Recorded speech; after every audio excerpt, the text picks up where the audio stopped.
Alam mo bang may hiwagang ipinibigay ang balahibo ng pusa?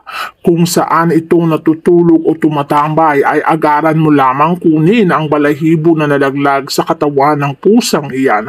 At pagkatapos ay kumuha ka ng yellow paper o yellow pad paper kahit isang piraso lamang. Isulat mo ang kahilingan mo sa papel na kulay yellow na yan. At pagkatapos sa ilalim ay pirmahan at sulatan mo ng iyong pangalan.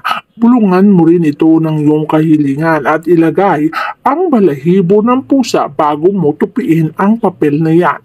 Pagkatapos ang balahibo ng pusa na to ay maaari mong ilagay sa cabinet o kaya naman sa anumang lalagyanan mo ng pera dahil ito ay swerte magpapadoble ng kaperahan mo. Kung ang kahilingan mo naman ay success sa trabaho, maaari mo itong ilagay sa loob ng pitaka mo. Ngunit kung ang kahilingan mo ay success sa pag-ibig, ilagay mo to sa ilalim ng unan mo.